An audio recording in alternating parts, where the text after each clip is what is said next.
જન સુરક્ષા પ્રથમ અને સુપ્રીમ કોર્ટે સ્પષ્ટપણે એ તમામ જે ભોગ બન્યા છે એ નાગરિકોના હિતમાં આ નિર્દેશ આપ્યો હોય તેવું અત્યારે દેખાઈ રહ્યું છે અને ઓવરઓલ આપણે કેટલીક વિગતો પણ દર્શાવી રહ્યા છે સ્ક્રીન પર બિગ વોલ પર રખડતા શ્વાન પર અંકુશ રાખવા માટે પણ કહેવામાં આવ્યું છે અને સુપ્રીમ કોર્ટે રખડતા શ્વાન સંબંધિત તમામ અરજી ફગાવી છે।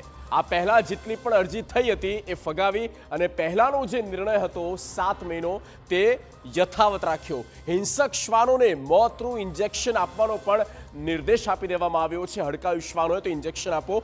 કોર્ટે જનતાની સુરક્ષા જ સર્વોપરી માની છે કારણ કે અહીંયા વાત જે છે તે તમામ નાગરિકોની સુરક્ષાની છે। શ્વાનને શેલ્ટર હોમમાં પૂરી રાખવાનો કોર્ટે આદેશ આપી દીધો છે અને નિર્દેશોનું પાલન ન થાય તો ચાલશે કોર્ટના તિરસ્કારનો આ મહત્વપૂર્ણ કેસ અને તેમાં આ કહેવામાં આવ્યું છે એટલે કે સ્પષ્ટપણે સુપ્રીમ કોર્ટે એ સ્થાનિક સ્વરાજના જે સંસ્થાઓ હોય કે પછી અલગ અલગ એડમિનિસ્ટ્રેશન હોય તેને પણ કહ્યું દરેક જિલ્લામાં એનિમલ બર્થ કંટ્રોલ સેન્ટર બનાવવા કોર્ટનો નિર્દેશ। હડકવા વિરોધી દવાઓ જે રસી છે તેનો પૂરતો સ્ટોક રાખવાની પણ સૂચના આપી દેવામાં આવી છે। તો રખડતા શ્વાન પર હવે અંકુશ રાખો સુપ્રીમ કોર્ટ દ્વારા કહેવામાં આવ્યું છે।